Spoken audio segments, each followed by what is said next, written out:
Almighty God, we acknowledge that we have a responsibility to look after your creation, especially the region we call Barcaldine Regional Council. We are conscious that our decisions are going to affect deeply the people we have come here to serve. Assist us to exercise respect for councillors, staff, and for the people of our region. Help us in this meeting to act wisely, justly, and intelligently in all our deliberations. Thank you, Lord, for the privilege of both leading and serving, and assist us to do this well. Amen. Councillors, unfortunately, pains me to have to pay special condolences to the councillor and to her extended family on the loss of Councillor Plum's mother, Mrs. Marjorie Evelyn Edgerton of Barcaldine.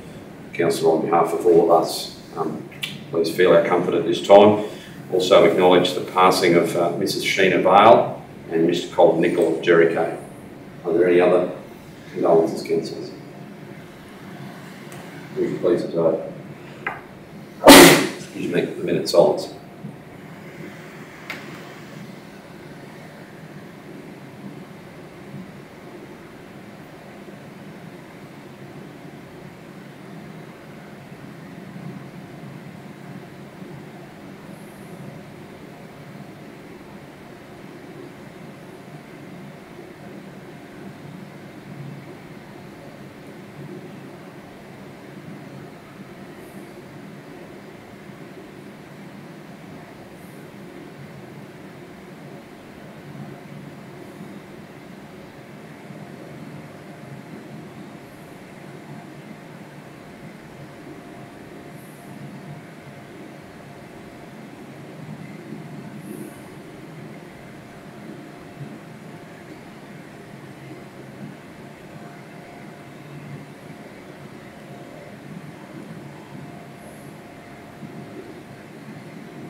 Thank you.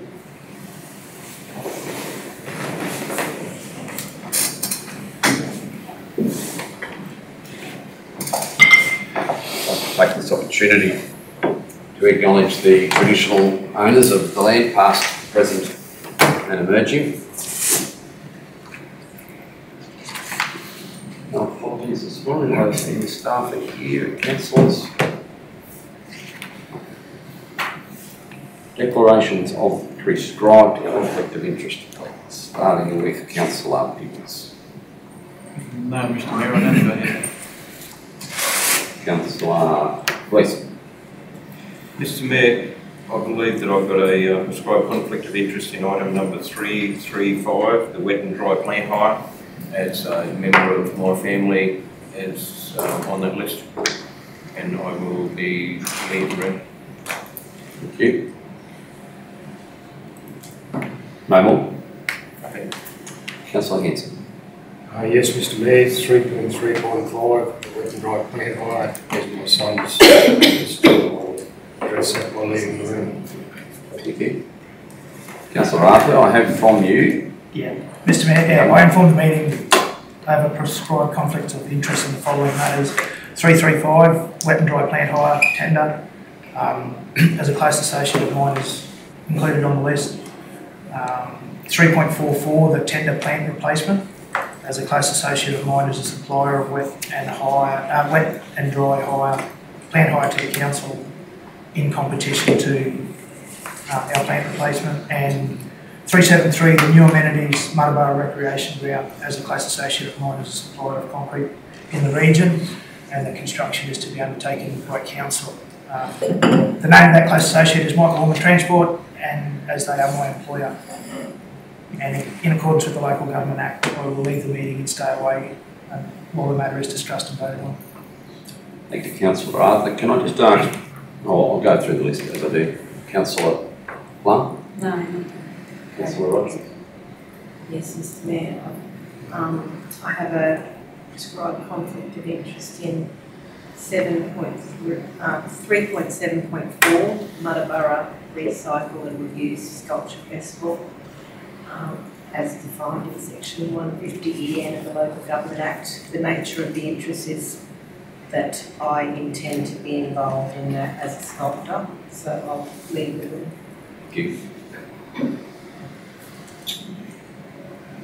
Councillor Arthur, you've made it clear.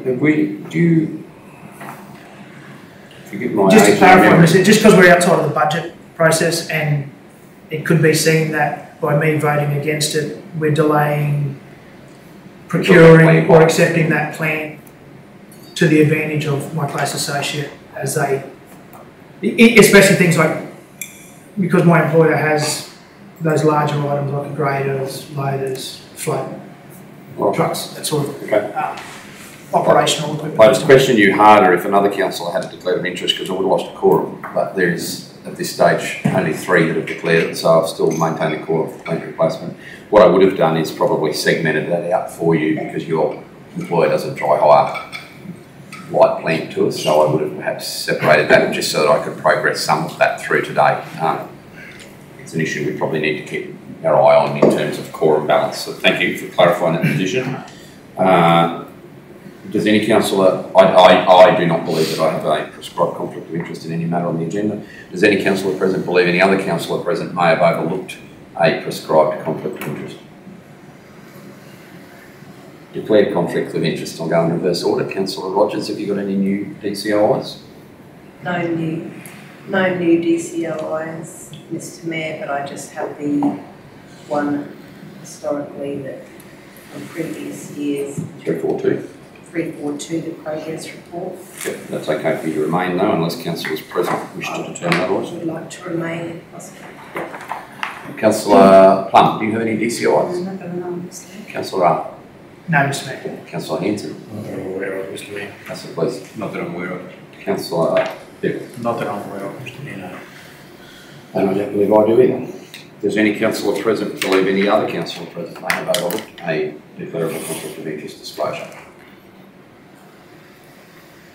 Okay, thank you. Can I have somebody please confirm, receive the minutes of the December 2022 meeting, please. Councillor Hanson, seconded Councillor Plum. Those in favour? Carried. The minutes are received.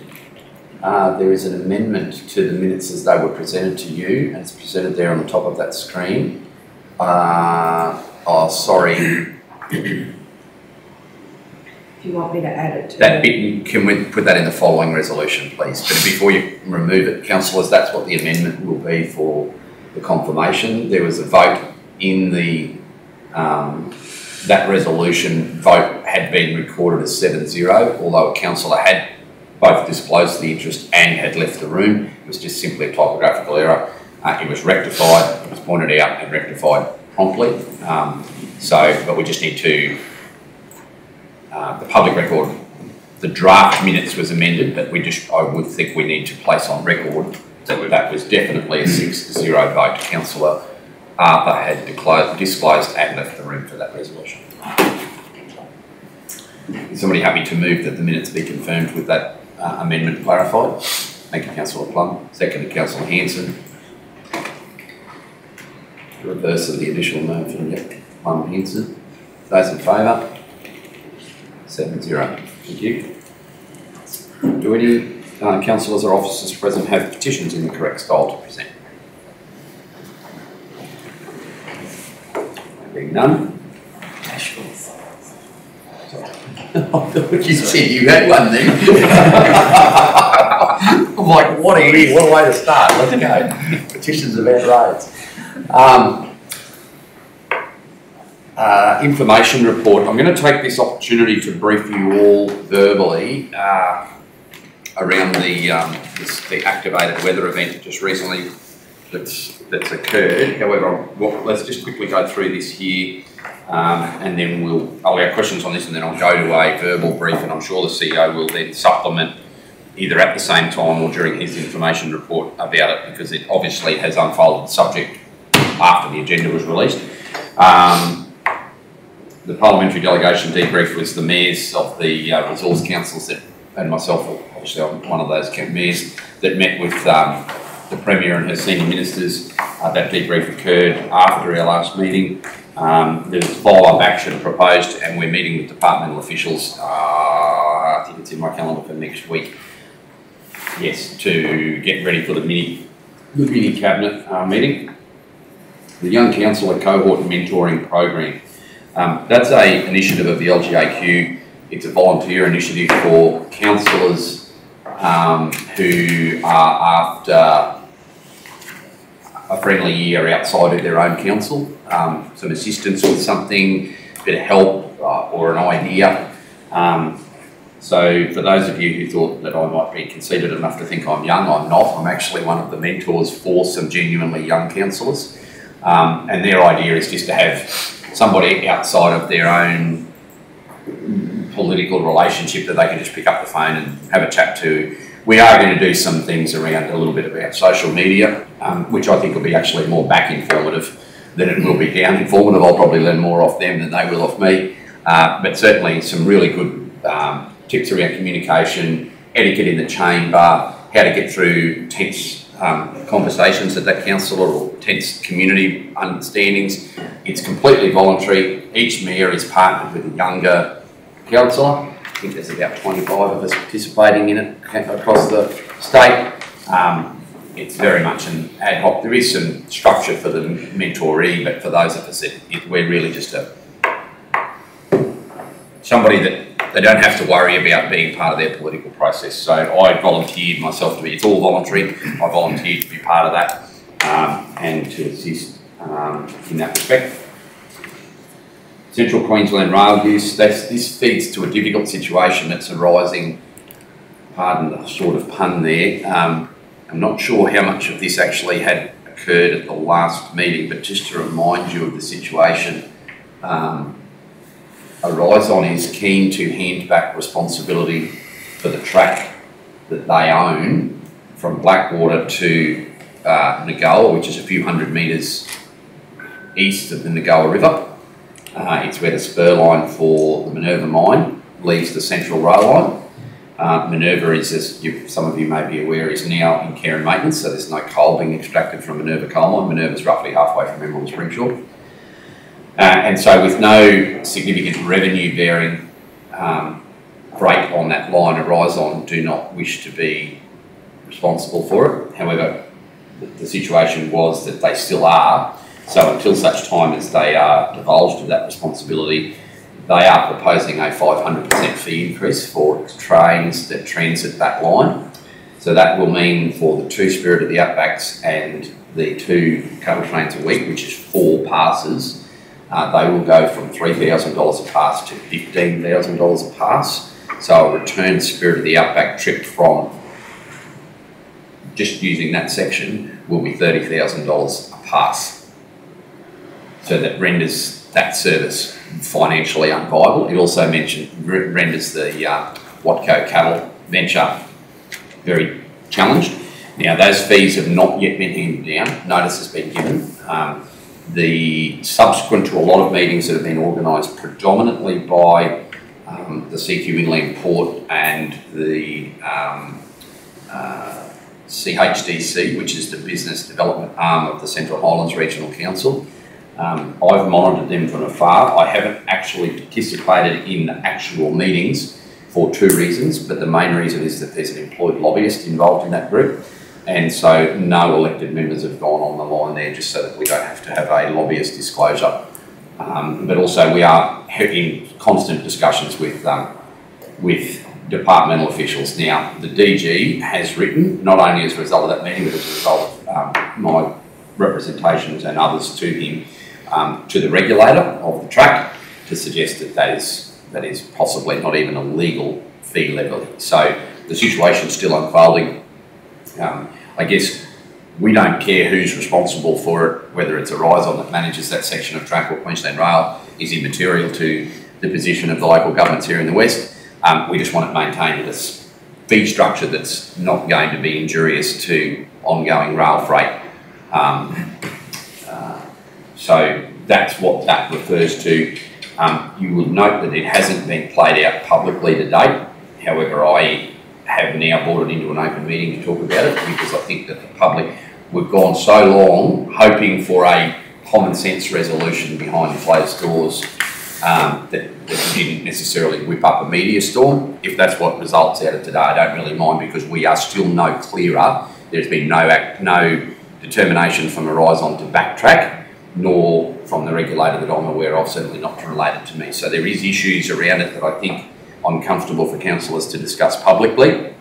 And should people pick up from this transcript of this meeting that there's ongoing issues around the sustainability of rail freight in central Western Queensland. Now that not only affects us, it actually affects the home port of Emerald, because the Emerald train station is to the west of that, and the CQ Inland Port, which is a substantial economic development in the Central Highlands.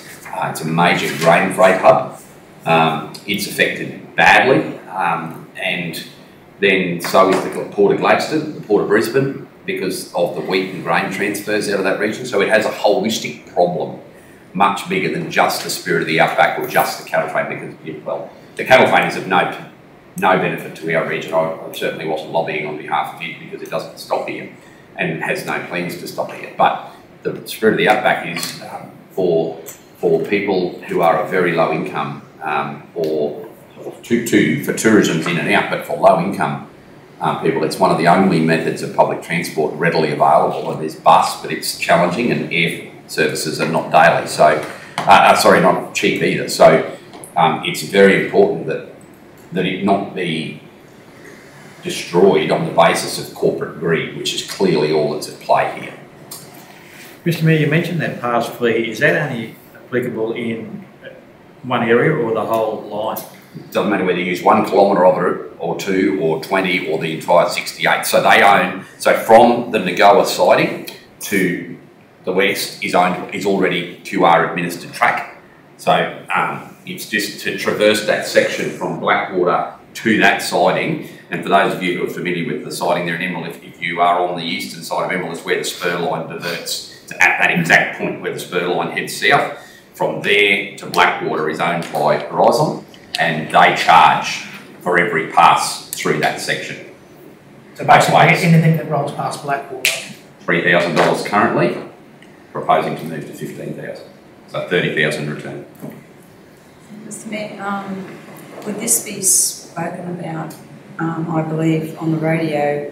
Winton have gone in and bought the rail yards at Winton so that they can use that as a spelling and put them on rail and ship them off. So was this spoke about probably so that they realise what's going on? Oh, they know. They're part of these same discussions. And so that all the rapid mayors are across it. Certainly the 3 that adjoin the rail line are anyway. Yeah. It's disappointing. Winton made that decision before this was actually public. Yeah, that's what. So it seriously jeopardises a decision there.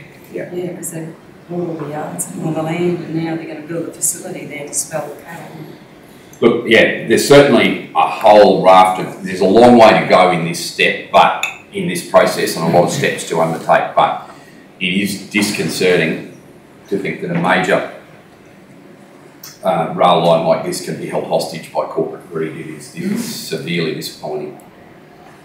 But I'm very comfortable, by the same token, no one should misconstrue that I think people are sitting on their hands. The department has responded aggressively to this attempt, the Department of Transport and Main Roads, and the Director General has taken time personally to write with respect to this decision, or this pending decision. So I'm comfortable that the department's doing its step in the process. It hasn't yet got to a political bun fight, but I can smell that coming.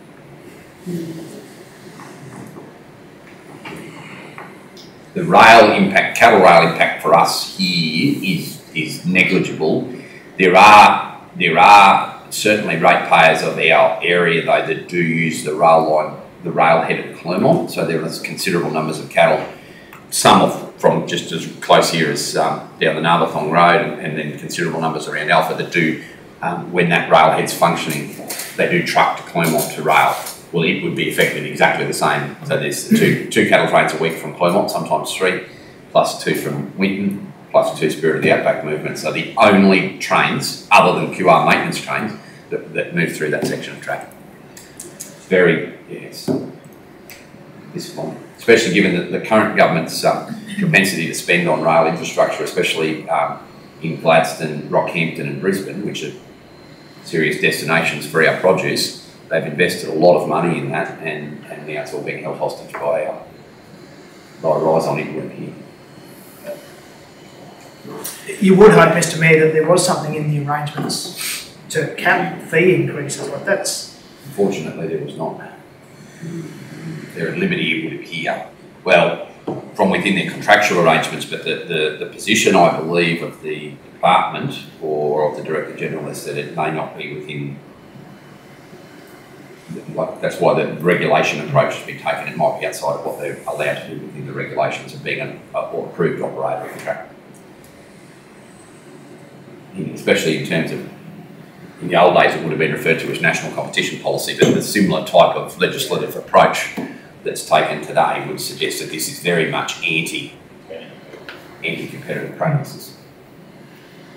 Yep. Flood gauge maintenance is a watching brief, and it is a very confused state. There was a joint procurement exercise undertaken by the Outback Regional Roads and Rapid Water and Sewage Alliance groups to procure specialised flood gauge maintenance. It kind of evolved from something that none of us mayors were very clear and very well briefed on.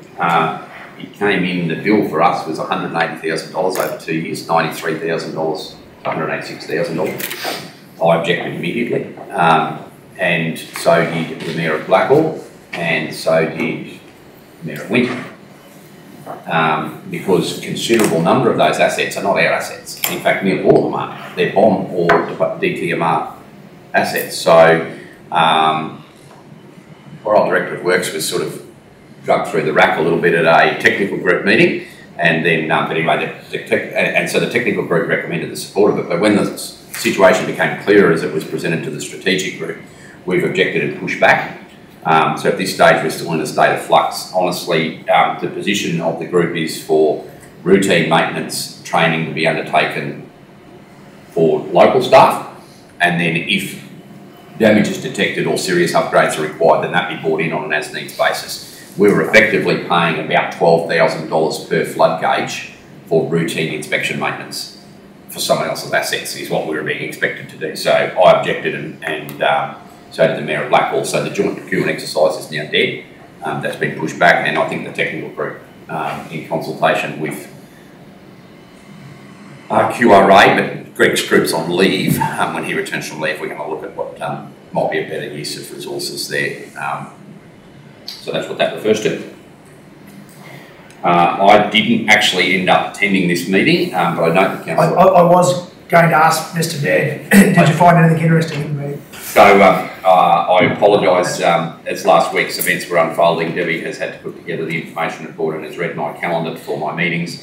This was one that was clearly in there and I didn't make, although it wasn't my meeting to chair. Councillor Arthur's the subgroup chair, and that was convened, and I believe there was enough police there to lay siege to the office. Yes. Yep. They were the predominant members in the room, yes. But that's good. So thank you for undertaking that that's right. readiness exercise.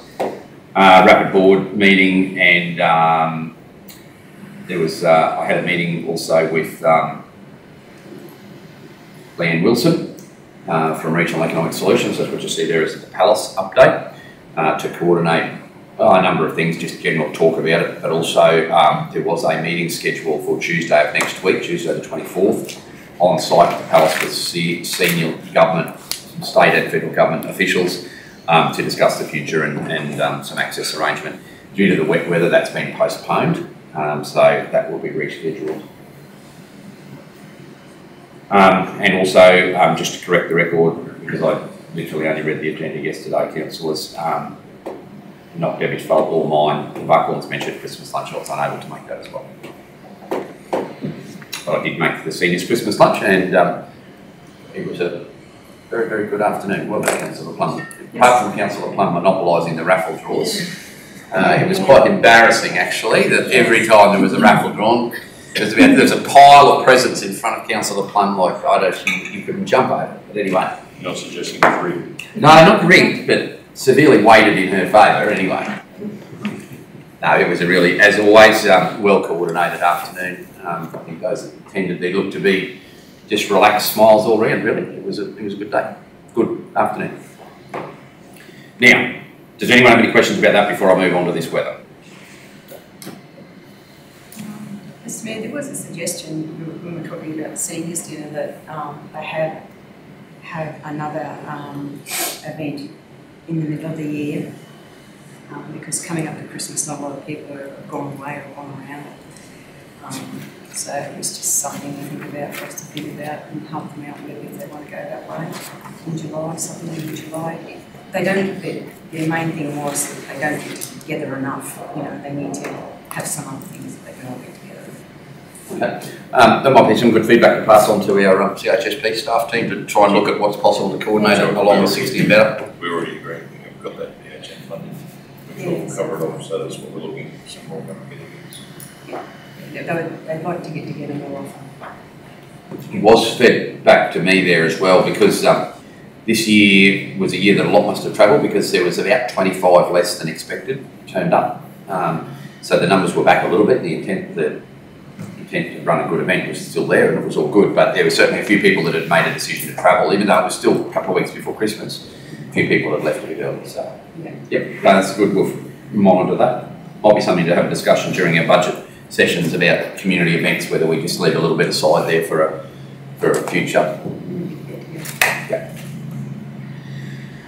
Okay, councillors, a number of you have been involved through your roles as disaster coordination co-chairs or subgroup effective chairs or deputy mayor, but just for the full benefit of the full council to walk through the event from essentially Wednesday of last week, which is when it commenced raining in spots around the Central West. We've had very, very good rainfall. I think you would find that the vast majority of the council areas had the rain that it wanted or very close to it, especially if you add going back to around the 23rd of December. Some of the lightest falls out of this event have been, at its most recent end of it, have been in and around Muttaburra North, but they had substantial falls, that's 70 to 100 millimetres in the 23rd, 24th rainfall, which and top up rain now on top of that has been incredible and has kept the channels running quite well in and around Muttaburra, but you know hasn't seen damage or devastation perhaps to the extent that we have experienced in one very small area. Initially, we drew a quadrant. To walk through things in chronological order with the forecast for substantial rainfall and some falls having already fallen on Wednesday night. I asked Shane to convene a meeting of the LDMG on Thursday. We did convene. We had road closures. I'm rolling my days. We had road closures in effect already at that stage, and we had a number of persons who, as it unfolded on Thursday, were isolated or in vehicles that were incapacitated in regions that couldn't be reached terrestrially. So we went very rapidly from alert on Wednesday evening to lean forward on Thursday morning to stand up at around mid-morning. Precise time would have been around 11 o'clock. We had at both ends of the council area, so on the Alpha Tembo Road, we had a vehicle stuck in floodwaters with a medical condition attached to the driver, and we had a number of vehicles isolated on Aramac Punch Creek Road, or two vehicles with a small family and also a truck driver. Then as that day progressed, a rescue was effected and the driver on Alpha Tembo was completely rescued and that situation resolved. We stood up because we could see that the situation wasn't going to go away overnight. At that stage, there had already been substantial rainfalls of 150 millimetres plus in an area northwest of Jericho, northeast of here. That rainfall then continued again subsequently on Thursday night, and there was areas of rain in and around Texas that received, Texas the Cutter Station, that had 400 mils over 2 nights there. So we saw at that point very substantial rainfall.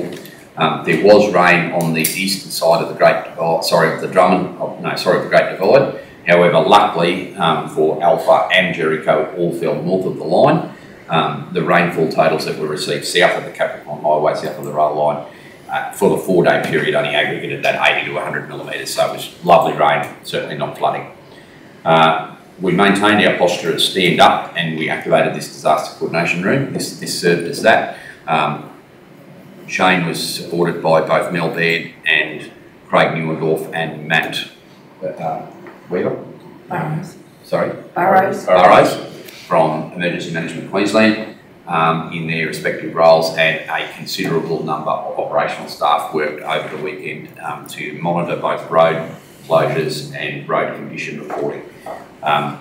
We then also on Friday morning had a separate family in an incapacitated vehicle on Prairie Muttaburra Road that became in need of assistance. They were actually notified through to 000 on Friday evening, but elected to remain in situ overnight. However, the weather out there became very cold on Friday night. There was rainfall, limited, but very cold and windy. That family had a small child, and there was a request for rescue passed through early Saturday morning.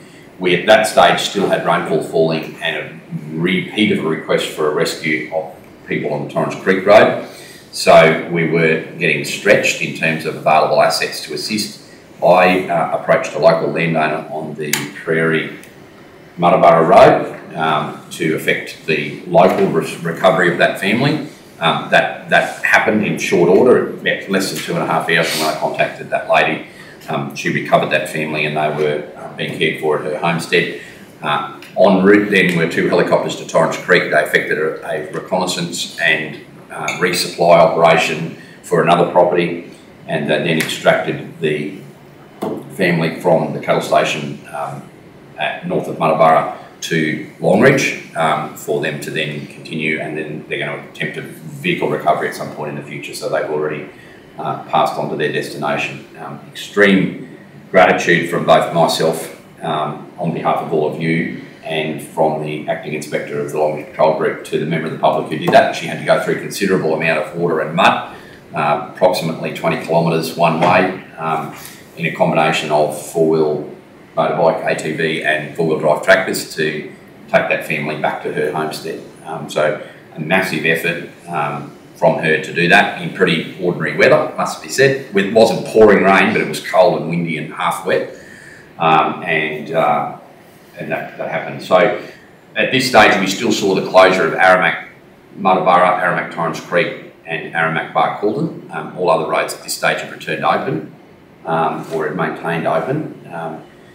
We had discussed at that point the potential for the need to consider resupply for the township of Aramac.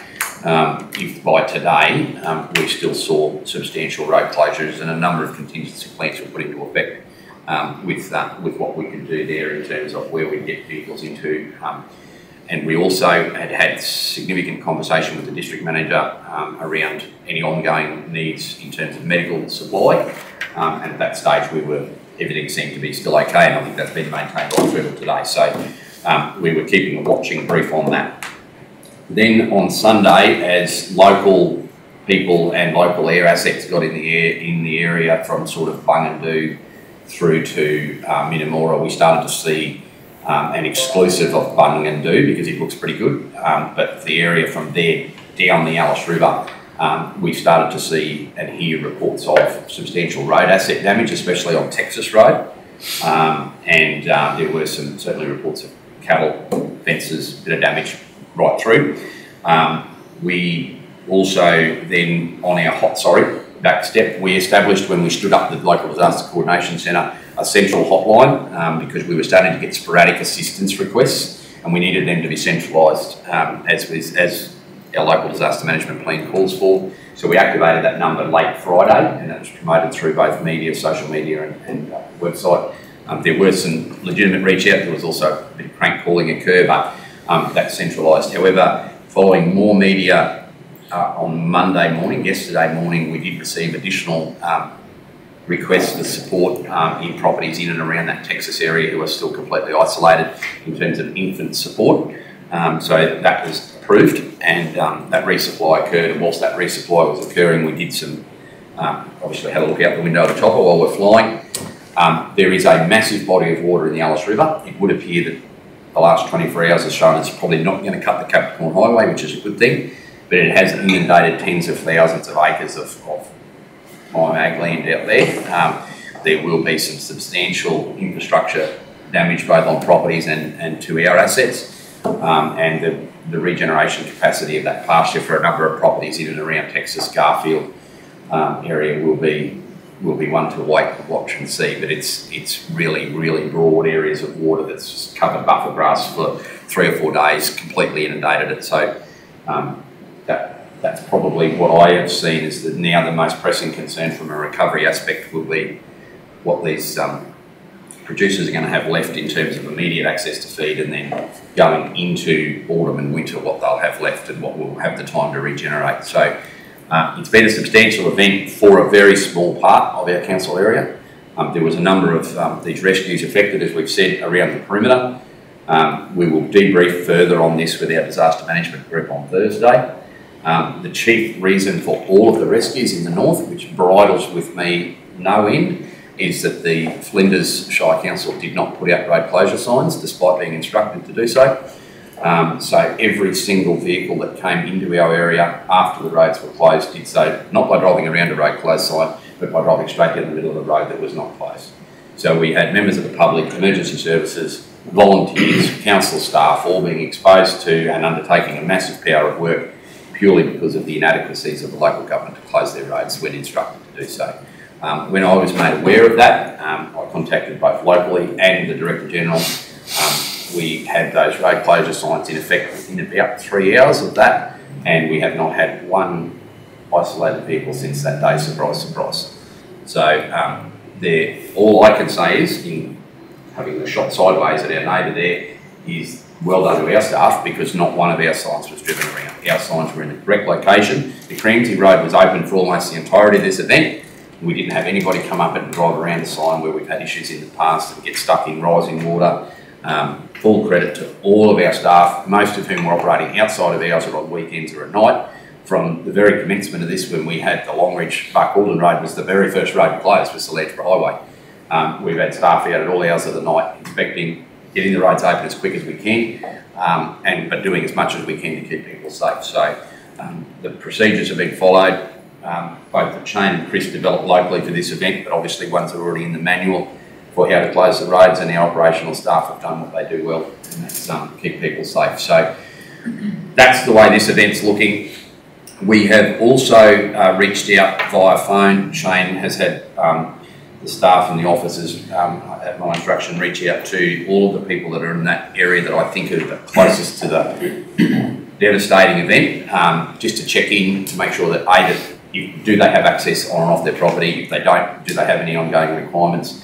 And secondly, what's the preliminary thoughts around impact on their property, so that I can report that to the Department of Ag and Fisheries. So there will, obviously you run a risk when you concentrate your attention in one area that perhaps somebody outside that needs it. We're not excluding anyone from in that key area that I've identified. It's just that our focus is on that. Our district managers obviously are keeping an ear out across the region, and we constantly promote that number for people to call through if there's assistance. But yes, Shane may be able to report on that, the generalities of that individual contact in a moment. But we wanted to make sure that people didn't feel that there wasn't assistance available. And in terms of giving the Department of Ag a clear picture of the impact of this, that's probably our chief focus as we move into recovery over the coming days. Yesterday, we reverted at about 2:30 p.m. To lean forward. I would suggest after our debrief tomorrow, we're probably going to ratchet right back in terms of activation to either alert or perhaps stand down entirely. So, but that's a foreshadowing only. There's no decision being made about that. We'll stay at this state until we've got probably all state roads reopened. And I note that as of last night, the Prairie Creek still has Torrens Creek Aramac closed. So that possibly may become one of the last state roads to fully open in our patch, depending on more rain. Questions?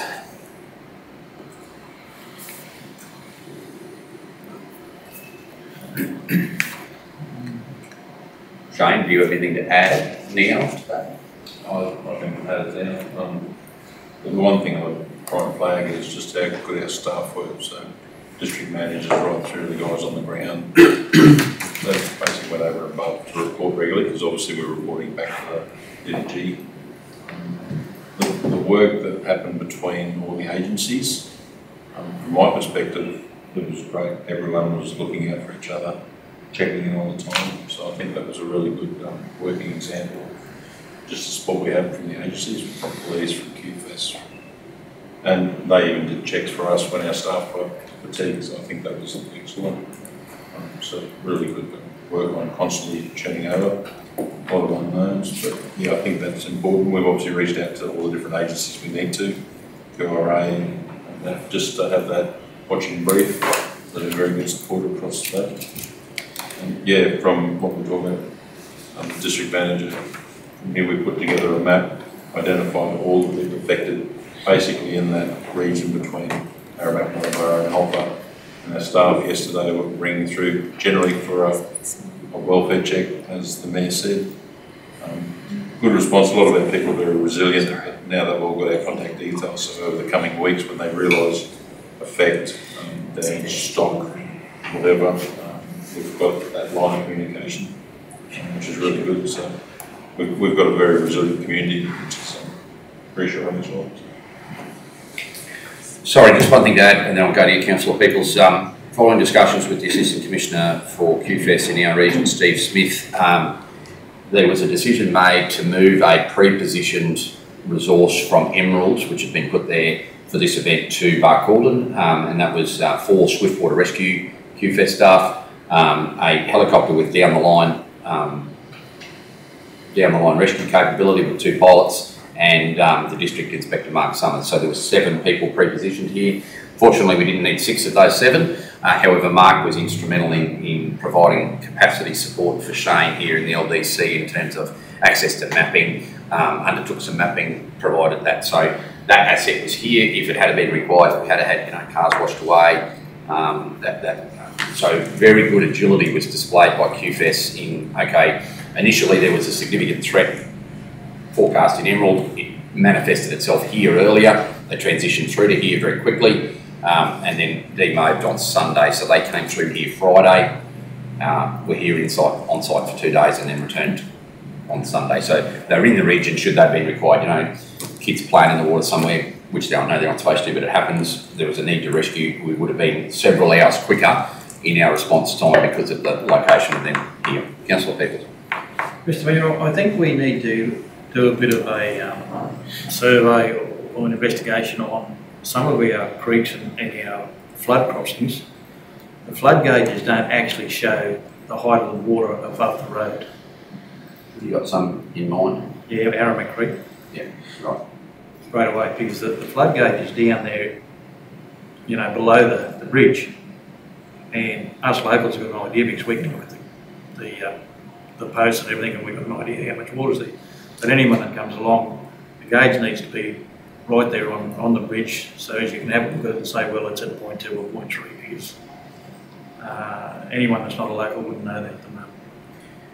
Yeah, that might be something for us to raise in the debrief, and Chris, something to follow up, because we've got that exactly what Councillor Peters is talking about, is what you and I were looking at the Alice River yesterday, where it's quite good. We've got bridge height, under height, over height, and then actual river markers. Like it took us about 10 minutes to calculate what the height of the water, not even that, 2 minutes, what the height of the water was, commensurate to what crosses the bridge. So there's examples of what we can do in that respect. Alpha Creek has the same thing, Damien, down under the rail bridge, where they've got then they follow the Cap Highway all the way up till you get to the 10 metre mark, 12 metre mark, up opposite the police station. So there's examples around exactly what you're talking about. So that combination of the cameras as well, so yeah, I'll then watch.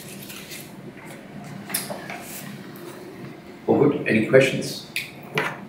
All in all, this was a little bit more than we had to do with any other stand-up exercise. This was more than just activating to shine statewide attention on us. Still not a full-blown disaster in terms of evacuations and all of the things that we don't want to see. But in terms of capacity building, gap identifying, as you've suggested, where are we resource short or technology short, these little things have been beneficial. It's just a crying shame that it's going to come with a little bit of difficult times for those people in that part of the world that have received too much. I've been in terms of, let's talk about council communication, I've been very mindful, and I've had a lot of media in the last week about this event. This is by and large a good thing. Like, we use the term disaster, unfortunately, when we mention rain. By and large, the vast majority of our council areas sees this as, without any exception, the best rainfall event they've had in over a decade, in terms of both timing, volume, location. It's disappointing to have to use the phrase disaster at the same time, but there are a few people who will view this as that, and we will make sure that they're not left behind. And in terms of impact on council road infrastructure, we will move very swiftly to do full surveys on ground to identify the extent of the damage and move towards restoring some sort of access as promptly as possible. But bear in mind, councillors, where this is, like, this is the worst location you can think of to try and get back into quickly. This is the desert country, as we call it. God forbid anyone there take me to task for calling it that, but it is. Like, this is spew country. The minute you drive something off 1 ounce of hard gravel, you will bog it clean out of sight for weeks. So it's going to be challenging to speedily restore access in all cases, but we will move as swiftly as we can. And I implore on you, and with all of our officers, if there's people outside of the area where we've got our primary focus that need assistance for whatever reason, make sure that they are put in touch with either the central number or just the district officers to ensure that we can help wherever possible or pass on. Can I have somebody please move my report be received? Councillor Peoples, second Councillor Gleeson. Those in favour? Carried. Can I have somebody move that we receive the CEO's report, please? Councillor Rogers, seconded Councillor Plum. It was 7-0, yes, sorry. Those in favour? Carried. Rogers, Plum.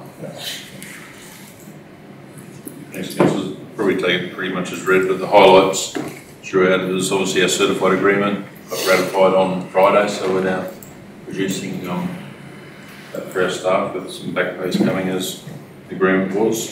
So that was a good result that's happened moving forward. We're running through obviously with departmental staff about some training for our staff, and remember, councillors, we did have a training plan before Christmas which got cancelled, so we're really discussing some timing for that. We did have a presentation to do with RACUS for our maintenance for roads. The Director of Works, myself and some other staff attended that.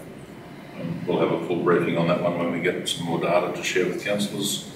A lot of the rest of it's operational with our IT and records management, our recruitment review about how we're recruiting our staff.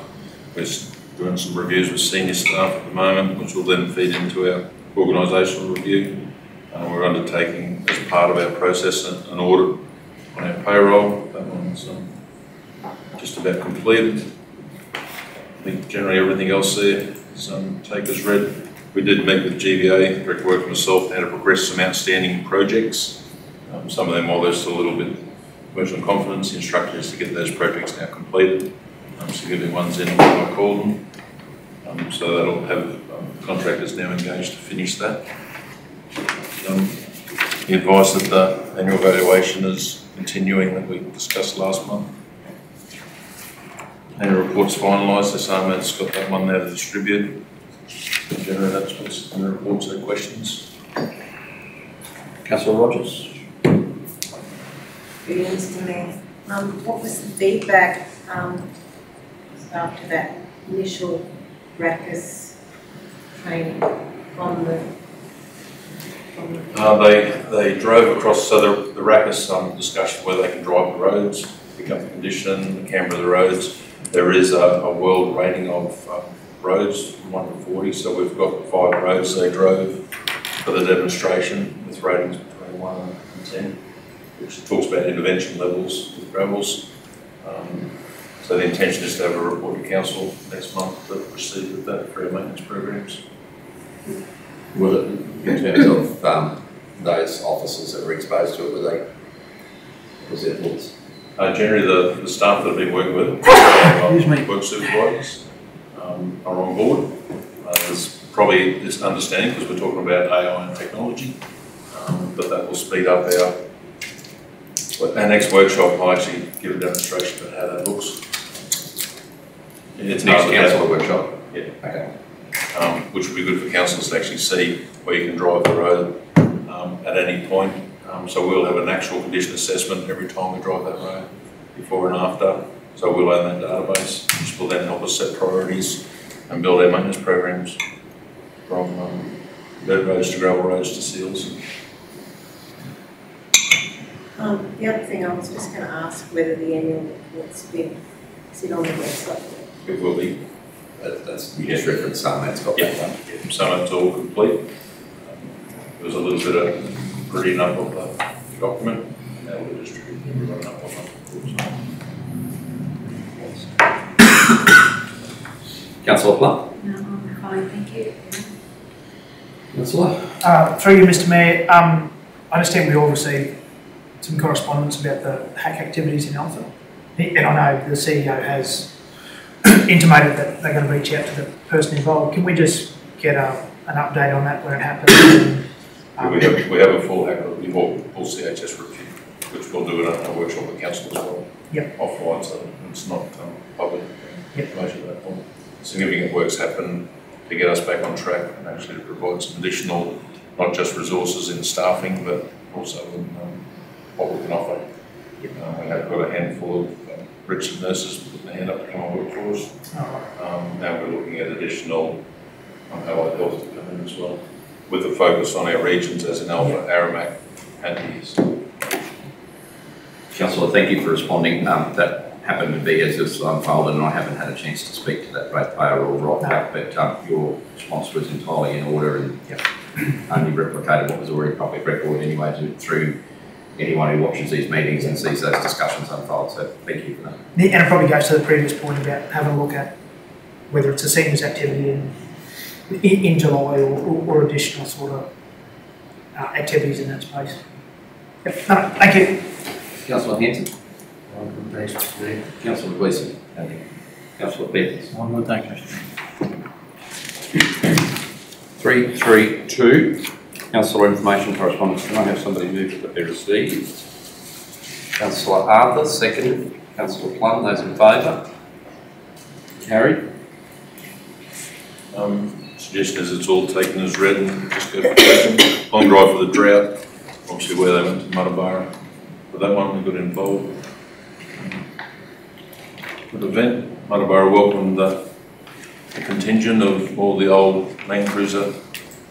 I'm not sure what the series is. You have to be a certain age, the 60s, 60 series. Very old anyway. Too old for Sean. Older than John. I think Correct. One of them had that's right. I do feel young. I'm too old, too young to drive one of them cars. And so I guess it's just questions is probably the councillors. We'll just run through the list there without reading each of them out. Item 1, certificate of thanks. The Tourism Recovery and Resilience Package, I need to take advisement from officers as to whether the suitability of that for any of us. Somebody can perhaps read that and interpret it, please. Yeah, we've had a discussion. Post-event report. COVID response teams closing. Ironic considering there's probably more COVID. No, shut up. Email advising successful application to host a small libraries workshop. I'm not sure what a group of librarians are called. Don't go there. An email regarding an update to model meeting procedures. Probably need to workshop that so that we have a better understanding of what that means at our next policy workshop, which is next month. I'll just probably schedule that actually.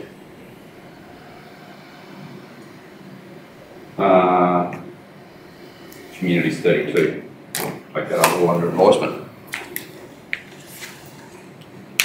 Do we have anything in, to Shane, do we have anything in our top drawer for any, to go into this tourism packages and things? Do we have anything there that we could go for? I think we probably need a workshop as a council to see where we want to focus, because obviously there's 2 or 3 specific events coming up that might be worthwhile. Yeah. But I'll take advice from councillors when they'd like to direct those grant or where that application should be. Thank you. Planning and Development Report.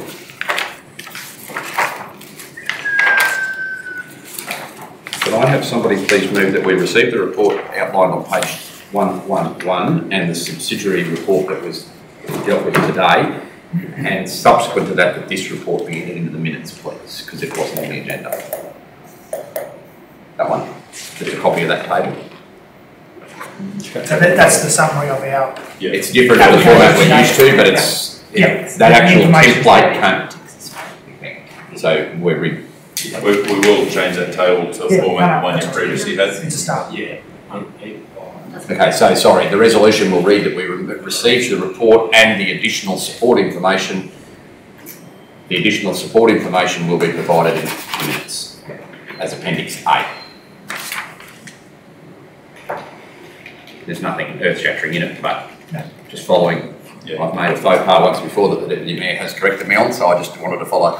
Any reports that we receive during the meeting have to be presented in the minutes. So we have had some planning applications until they come to fruition. There's no dollars attached. It's just it's not a perfect indicator, but it's a bit of a gauge of if we're having trending up or down of development applications. It just gives a bit of a feel of how busy that side of the area is. Do I have any questions for the report as agendaed? Sorry, I haven't got a mover for that yet, sorry. Do I have a mover for the report being received along with the additional material? Councillor Plum, seconded Councillor Gleeson. All those in favour? 7-0. Questions?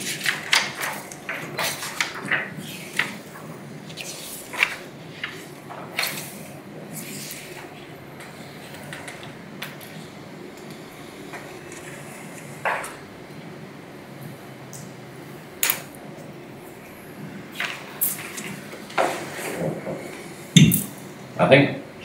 No. Okay. 334.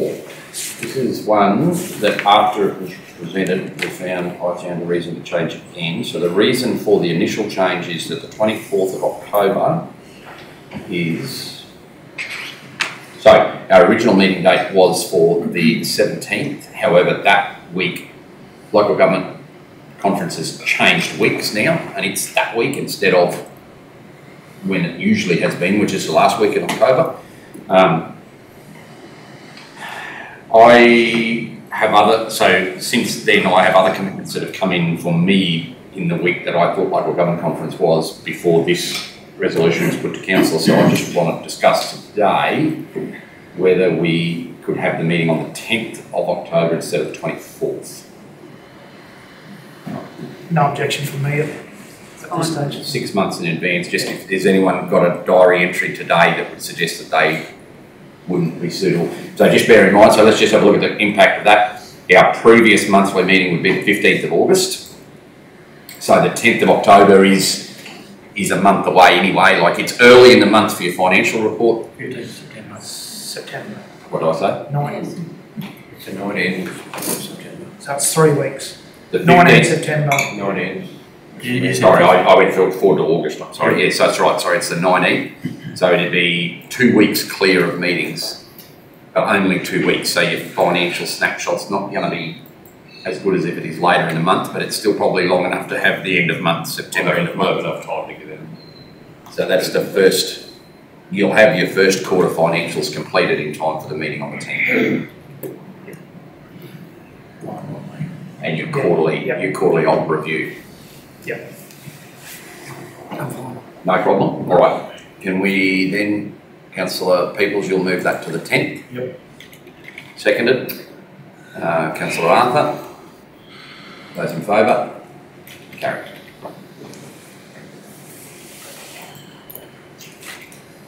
Okay. Dark Street, you leave, please.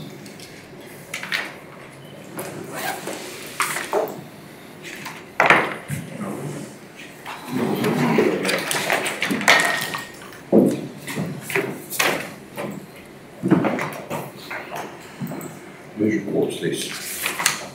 Yours. Do you want to speak to it during the debate? The general discussion is council goes out regularly. Staff go to the market, defend the penalty weapons on hire, and their own results has been presented. Obviously, as we go through the year, we want to add or subtract them, so amendment or a refresh? Well, just something that stands out on the first line to me, but I suppose the local contribution responses, are they all as indicated by the owners, or is that our assessment of them? It was just the very first line.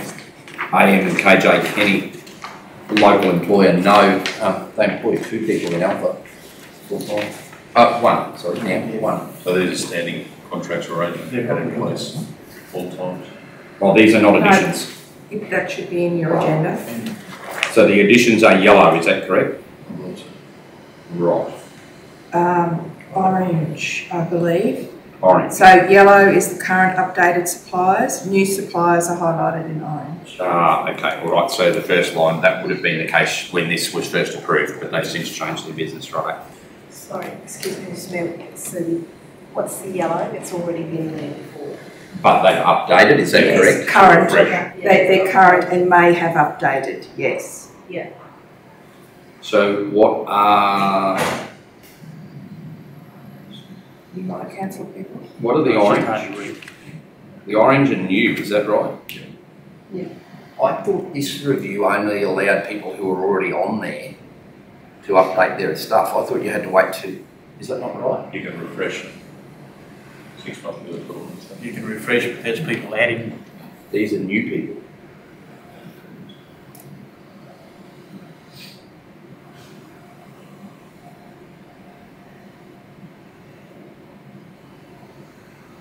Mr Mayor, would you like me to go and ask the staff member who puts this out?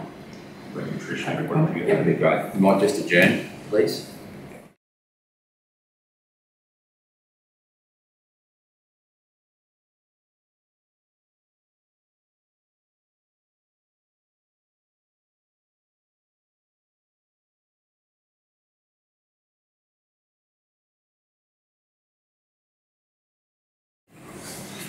Right, thanks councillors. Can I have a motion to defer this until later in the day, please? Councillor Peoples, Councillor Plum, those in favour, 4-0. May I ask the councillors to return? You're right.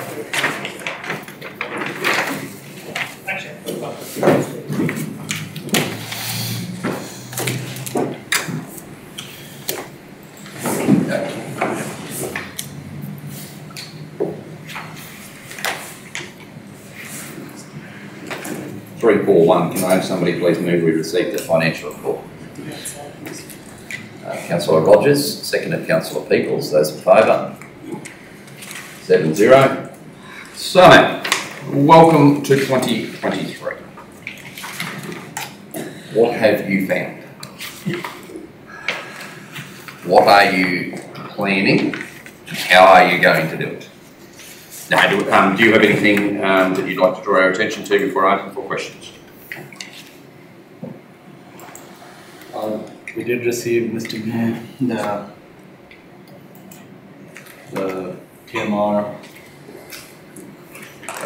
claims in December. So even though we paid out what we had to, it's still the bank looks the same. So that's positive. Like 4 million that was received last month. So most of our acquittals are up to date. Which does reflect in that on page 128 with names all mentioned. Very inconsequential compared to the value of the contracts, the works that remain unclaimed.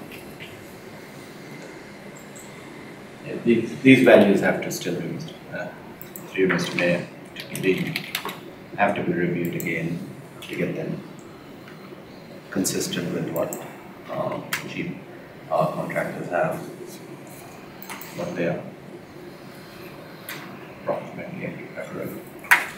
So, Simon, if I could draw your attention to the bottom of page 127, the budget versus actual expenditure year to date on rural roads and town streets. It's a bit higher. We've gone up. Obviously, there was some good dollars to come in there late in December when those costings were completed. So we've gone up about 300,000 in expenditure year to date. I think we're sitting around 400 at the start of the December meeting. So we were really working off November figures because we had the meeting the first week in December. We may not have even had completed figures, but anyway, that's great. When over the, and this is a question two ways here, Director of Works and Finance, there's a strong likelihood that within 4 or 5 days this wet weather event we've just had will be categorised as a event that qualifies for disaster recovery. So a substantial amount of works over the coming months will be considered emergent works from a, instead of what may have ordinarily been a maintenance grade, there'll be an emergent works recovery grade. Yeah, that's great. That's going to have a significant bearing, yes, on us achieving that target of 2 million spent on rural road maintenance. Is that right? Yes, Mr. Mayor. That's right. It'll be categorised as capital. How do we consider? How do you report in here? Emergent works. That is it a capital work like a flood damage, or is it somewhere else? No, it sits with the sales contracts. Okay. So it doesn't get categorized as capital. It's kind of situational. Right. So the reason I asked this question is that there's been a number of conversations with R2R program delivery about us ensuring we spend our own money, like the dollars that we budget to spend, making sure we spend that. And you were concerned about whether we would make that target this year, but we'd spent close to half in the first half. We're now probably not going to spend any more, like inconsequential, the figure we'll spend for the remaining. What's the impact going to be on our compliance with R2R's expectations if we don't reach that 1.4, 1.6 million? Well,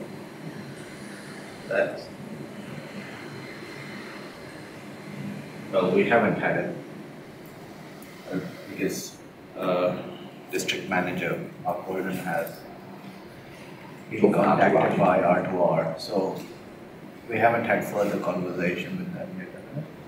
So, but they are expecting us to give a quick answer on if we would be able to spend 1.6 million, I think.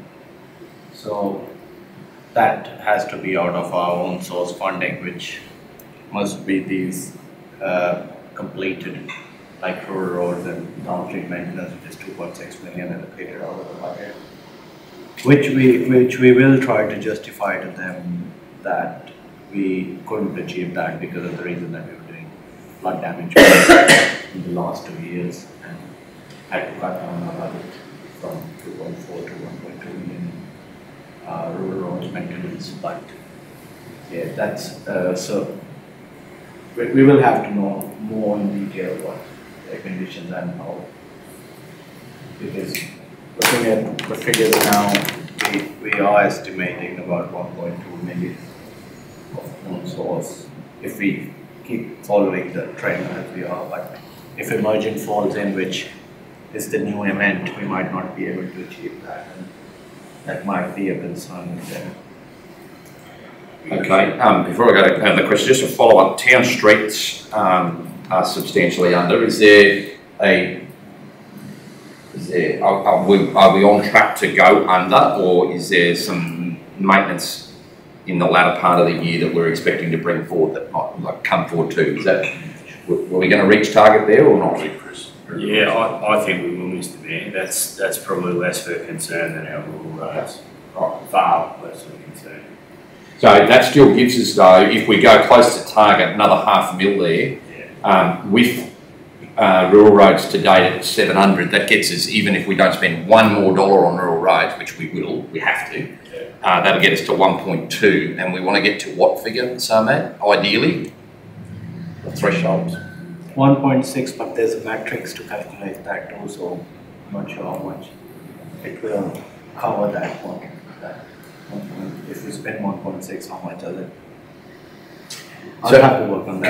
Could I just, I'm going to go to questions, but Shane, for the next meeting, would, between Jenny, Samad and Chris, and also whatever advice we need from R2R, could we have, even if it's not February, if it's March, at least 3 months before the end of the year, could we just get a bit of a report around the R2R situation and our adherence to whatever expectations they may have, as well as obviously early communication with them about the impact this event will have on this current year own source spend, so that we've got 3 months to tidy up what we may need to do in that respect, including even expending our own dollars if need be on smaller projects to ensure R2R compliance, because it's a really good project and they've been somewhat relaxed, it would appear, but we're getting to the end of that program.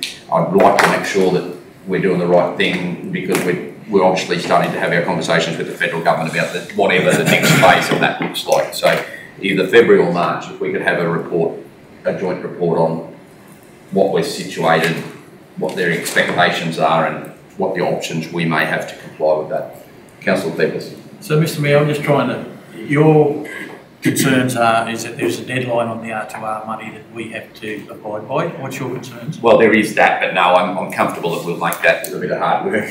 We'll get our R2R outspend, but there's, within the program of R2R, there's an inbuilt expectation of council spending their own money on things like asset renewal and maintenance, and we've struggled to get anywhere near spending it, because for the last number of financial years, a good thing from a financial perspective, but we've been able to use flood damage, or we've been preoccupied using flood damage money and getting it out, so it's lessened the dollars that we've spent from a maintenance perspective, because a lot of it's been in asset replacement. So the targets that R2R have set for us, or the expectations they have for our dollars going onto our assets, hasn't necessarily been met, and they've reached forward with a conversation about that, which I was aware of, and I just want to see how we lay now, given that we're actually on track this year to spend a fair bit of money, more than we have in previous years in terms of maintenance, but because of this event, it now looks like that's been derailed, which from a cash at bank scenario is perfect. Great situation, because but we've just got to be mindful of non-compliance within the rules of that R2R program. So in the rules of that R2R program, we have to show that we're going to spend some of our money. I didn't realise that R2R had that type. Not necessarily on the, I'll ask Jenny to respond, or Chris, we don't, or show anybody, we don't have to spend our money on an R2R project, but we have to spend it somewhere. So we have to, what I think R2R are trying to do is not use their money as the sole crutch to get local governments. They need local governments to still be spending their own source revenue on roads all the way through, and the R2R is a top up to assist with big capital projects that councils might not have the revenue to do. I might just ask Chris, Director Workshop, following our road inspections, we did have vendor panels to do some of that rural roads maintenance. Yeah, we did, absolutely. So we did. So there'll be some targeted spend which we probably haven't started yet in those roads that we travelled and identified. Probably won't happen now, given that we'll say was the intent to actually get those in place together. So we're going to have to look at our stockpiles to be ready to go when it dries out. Jenny, is there anything you'd like to add? Sorry. I think we have that full report about where we're spending and how we're doing it, and what our expectations are. Council to give some direction on that. Jenny, have you got anything you want to add that you can add here, just around the obligation or the expectation from councils to spend? To Mr Mayor, Samad and I had a very long conversation about this just before annual shutdown, and Samad has summarised what we went through and how we're going to work together to get this. And what Samad is saying is we had those urgent jobs that took all the people who do that road maintenance out to jobs for the last 12 months, and then it's been the flood damage prior to that. So that's what's impacted. So we've just got to put together the argument for that. So yeah, we're having to work on that in the next week. Yeah. So adding to Jenny's end, they've asked us if we would be spending 1.6. We have to justify to them how much we would be able to. We still have to, and Jenny has to still have to have a chat with them. So we have to more clearly understand what the scenario is actually, and then. Okay. So, councillors, obviously, Samad and I've had a conversation about this. I think if we get that full report, it'll explain for you in clearer detail what our expectations are and what will need to be achieved and what we'll need to do to achieve that. So, are you happy to receive that report either February or March, just depending, because it may take R2R a little while, the program delivery officers have changed, the personnel have changed, is that correct? So it just may take more than a couple of weeks to fully understand that. And likewise, it'll take us a few weeks to fully understand what we will or will not have the capacity to do in terms of flood damage emergent works versus ordinary annual maintenance. So that'll give Chris a chance to feed future programmed work into the finance team and the R2R reporting teams. All right. Further questions on finance? Through you, Mr. Mayor, still on the roads, even with all the flood damage, I think we sort of promised people the maintenance being done alongside the flood damage, but with all the flood damage that's going to be occurring in the work that's going to be occurring in the future, I think maybe we need to look at using contractors to do that. Also, we won't have enough staff, so I don't know what the answer is, but we might need to go out a little bit further afield and just make sure the money's spent on our maintenance, because I hate it to just be neglected, like again, because of all this emergency work that has to be done. And then we'll get to the end of the year and it'll be the same as it has been every year. The emergent works, Chris probably gives us the opportunity to do that better than recovery. If we're going to talk about engaging contractors, and I might leave the room. If we step back from that point, just to go to the point about delivering on the road condition stuff, the emergent works is a different kettle of fish to reconstruction works, isn't it? Do you want to just perhaps talk through that? I'll talk to it in terms of what will allow us to do. So broadly, emergency works there. I'm sorry if I'm going over information that people may already know, but it gives us an opportunity to essentially make safe and not much more. So in terms of opening a road that may have been impacted, it does give council opportunity to ensure that those roads are traversable up until such time that we can undertake contracted works to complete REPA, which is the restoration of essential public assets. In between that, there is also opportunity around what is described as holding works, which may allow us to maintain those roads to that emergency level until such time that REPA works are undertaken. Council 12 months ago at this meeting resolved to engage contractors where an opportunity existed, where REPA works were being undertaken, and that's probably something that we will certainly continue to do at this stage. Right. Further questions for SOMAT, and then we can always delve back into works at Chris's report. SOMAT sustainability matrix, stubbornly sticking around 3.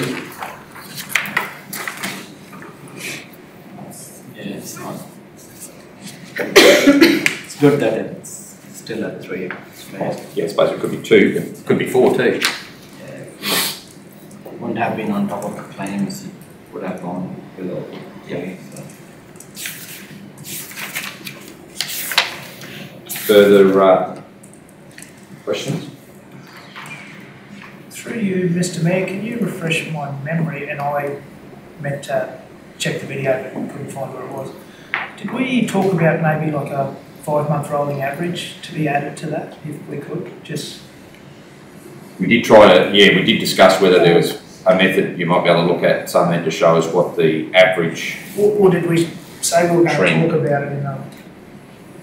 I think something was going to give us what some options might be, bring us some different styles and see which one shows us a better picture. I just couldn't remember 100%. Yes, Mr. Mayor. I mentioned that we will go to the matrix of what we will use to determine determine of sustainability and use the TOAO method. That rings a bell. The new framework they've given, so that Thank you. similar to that. Just the one was lost. The outstanding rent arrears, is that figure on par or is it higher than normal or on page 128? Rates arrears. Is that Come down from last month. Yeah, we've had some payments coming in. yeah?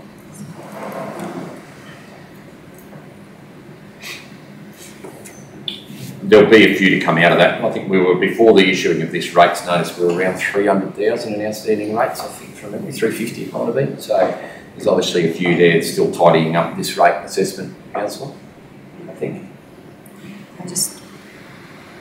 It looked high, that's all, and I just wondered whether we should look at it at some stage to look into it and see if we can. Recoveries. Yes. Especially when we go towards the setting of this year's rates, Yeah. it'd be very important to understand the impact that, I think we discussed this at several other meetings, how, what's the pain being felt, how many are failing to meet their current rate obligations, and is there any link from the figure they're being asked to pay and what they're not paying? Should we just look at that?